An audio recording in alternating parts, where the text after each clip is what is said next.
آج بہت ساری خواتین کی شکایتیں آتی ہیں، میاں یورپ چلا گیا، بیگم کو یہی چھوڑا ہوا ہے، 2 سال تک وہ سسرال میں خدمت کر رہی ہے نوکرانی بن کے، اور یہ تھوڑے تھوڑے پیسے اس کو بھیج رہے ہیں، کبھی کبھار ایک آدھ فون کر لیا۔ یہ نہیں ہونا چاہیے۔ اگر آپ کو اللہ نے گنجائش دی ہے، یورپ گئے ہو، امریکہ گئے ہو، سعودیہ گئے ہو، بیگم کو اپنے بولو بھائی ساتھ رکھو، یہ عورت کا حق ہے۔ بعض یہ بھی ظلم کرتے ہیں کہ وہاں جا کے شادی کر لی، تو شادی سے تو ہم منع نہیں کرتے، لیکن جب آپ نے وہاں شادی کی ہے تو اس کے ساتھ زیادہ راتیں گزر رہی ہیں، اور اس کے پاس 2 سال میں بولو بھائی 1 مرتبہ، تو اللہ نے تو صاف کہہ دیا کہ اگر عدل نہیں کر سکتے تو تمہارے لیے نکاح کرنا حلال نہیں ہے۔ جتنی راتیں اس کے ساتھ گزاری اتنی ہی پاکستان والی کے ساتھ گزارنا بولو بھائی پڑیں گی، اس کو بھی لے کے جاؤ۔ کرتے کیا ہے، اپنے گاؤں دیہات سے ایک پرانی سی نا یہاں شادی کر لی، وہ ابا کی خدمت کے لیے گھر میں رکھ لی، وہاں جا کے ان کو گوریاں نظر آتی ہیں، خوبصورت خوبصورت لڑکیاں نظر آتی ہیں، تو یہ والی کیا لگتی ہے، پرانی۔ اب وہ کہتے ہیں کہ یار یہاں مزے اڑانے، تو بعض تو دوستیاں لگاتے ہیں لڑکیوں سے، اور بعض نکاح کرتے ہیں۔ نکاح کر کے اس کو نہیں بتایا، اب اس کے پاس 2 سال میں 1 مہینہ، اور اس کے پاس روزانہ، تو یہ بھی ظلم زیادتی ہے۔ عزت دار آدمی کیا کرتا ہے کہ جہاں سفر میں جائے گا لمبے عرصے کے لیے، وہاں اپنی بیگم کو بولو بھائی، کیوں قرآن میں اللہ تعالیٰ نے باپ کو باپ کہا، ماں کو ماں کہا، بیوی کو صاحب کہا ہے، صاحبہ۔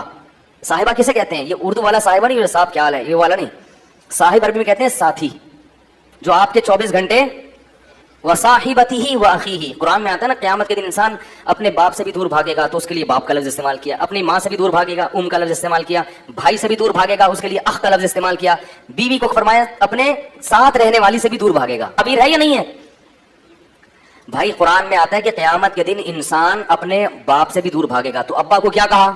ابا، حالانکہ انسان ابا کے ساتھ بھی رہتا ہے لیکن ان کو ساتھی نہیں کہا۔ ماں سے بھی دور بھاگے گا، اور بھائی سے بھی دور بھاگے گا، اس خاندان سے بھی دور بھاگے گا جس خاندان نے اس کو ٹھکانہ دیا، اس کو بھی اللہ نے ساتھی نہیں کہا۔ لیکن جہاں بیوی کا تذکرہ آیا تو اللہ نے کہا وصاحبتہ، اس کے ساتھ رہنے والی جو تھی ہمیشہ، اس سے بھی کیا کرے گا؟ قیامت کے دن دور بھاگے گا۔ اس سے پتہ چلتا ہے کہ بیوی صاحبہ ہوتی ہے، یعنی آپ کے ساتھ بولو بھائی رہنے والی۔ یہ اللہ کا قانون ہے کہ جب آپ کا نکاح ہو گیا تو اب بیگم آپ کے ساتھ چپک گئی ہے، ٹھیک ہے؟ اب جہاں بھی دنیا میں جاؤ گے بیگم ساتھ جائے گی۔ ہاں تھوڑے دن کے لیے سفر ہوتا ہے، وہ ایک الگ بات ہے، 2 سال 3 سال جا کے رہتے ہیں اور بیگم کو یہی رکھتے ہیں، یہ عورت پہ ظلم ہے، یہ ظلم شریعت میں پسندیدہ نہیں ہے۔ تو اس لیے امریکہ جا کے، اور یہ شریف ہونے کی علامت بھی نہیں ہے، شریف آدمی کا تو ویسے بھی بیوی کے بغیر گزارا نہیں ہوتا بھائی۔ امریکہ 2 سال کیسے رہو گے تم یار؟ میں بدگمان نہیں ہو رہا، میں یہ نہیں کہہ رہا جو 2 سال رہتے ہیں وہ گناہ کرتے ہیں، کسی سے بدگمانی کی اجازت نہیں ہے، لیکن عمومی طور پر ایسا رہنا بہت مشکل ہے کہ آپ بیگم کے بغیر 2 سال رہیں، آپ جوان بھی ہیں اور آپ کہیں کہ مجھے کوئی خطرہ نہیں ہے۔ ہیں ایسے لوگ لیکن شارٹ چل رہے ہیں مارکیٹ میں۔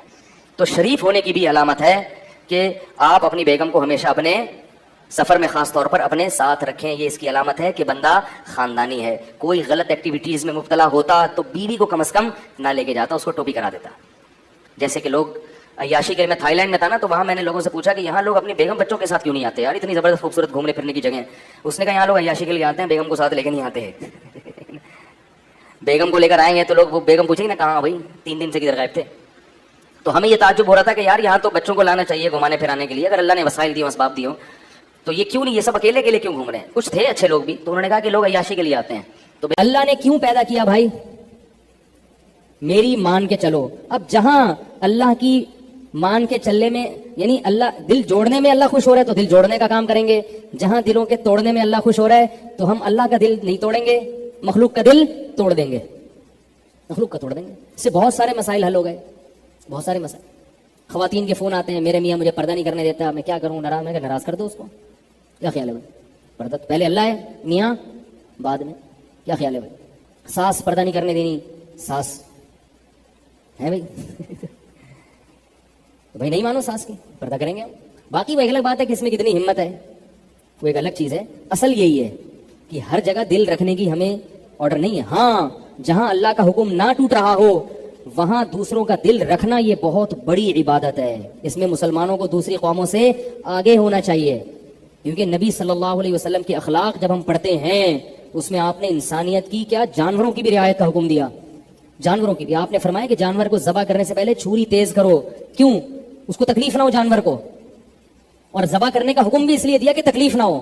غیر مسلم جن طریقوں سے جانوروں کو مارتے ہیں وہ بہت اذیتناک ہیں، وہ ذبح کرنے میں رگیں کھلتی ہیں، خون نکل جاتا ہے، تڑپتا بہت ہے جانور مگر تکلیف کا احساس نہیں ہوتا۔ بلڈ نکل گیا تو سن ہو گیا نا جسم، اس کو وہ تڑپ رہا ہے، اس کی مثال ایسے جیسے چھپکلی کی دم کٹتی ہے تو دم کتنا تڑپتی ہے مگر دم کو تکلیف ہوتی ہے. کیوں؟ دم کے پاس دماغ نہیں ہے اس تکلیف کو محسوس کرنے کے لیے. اور دم جو تڑپ رہی ہے اس کی تکلیف چھپکلی کو نہیں ہوتی کیونکہ چھپکلی کے پاس اب دم رہی نہیں ہے. نہیں یاری نا بات. چھپکلی کے پاس تڑپتی ہوئی دم کو محسوس نہیں کرے گی کیونکہ وہ دم اب چھپکلی کی ہے نہیں. اور دم جو اتنا تڑپ رہی ہے اس کو اس لیے تکلیف محسوس نہیں ہوگی کہ دم کے پاس چھپکلی کا دماغ رہا نہیں. تو بالکل ایسا ہی ہوتا ہے جب ہم جانور ذبح کرتے ہیں تو بلڈ کا سرکولیشن دماغ کی طرف ختم. دماغ سوچنا ختم کر دیتا ہے, اس کو تکلیف کا احساس نہیں ہوتا. جانور تڑپتا بہت ہے مگر دماغ سوچتا نہیں ہے کیونکہ بلڈ نکل گیا نا. یہ باقاعدہ سائنسدانوں نے ریسرچ کی اس کے اوپر کہ سب سے کم تکلیف جو موت میں ہوتی ہے جانور کو وہ اس طریقے سے ہوتی ہے جس طریقے سے جانور ذبح کیا جاتا ہے. لیکن ترس بہت آتا ہے. اور ان کے ہاں جو طریقے ہیں نا مارنے کے, ترس بالکل نہیں آئے گا, اندر سے بیچارے کا بیڑا غرق ہو جائے گا اسے. تو جب جانوروں کے ساتھ حسن سلوک کا حکم دے دیا اور اس میں بھی اعتدال سے حکم دیا کیونکہ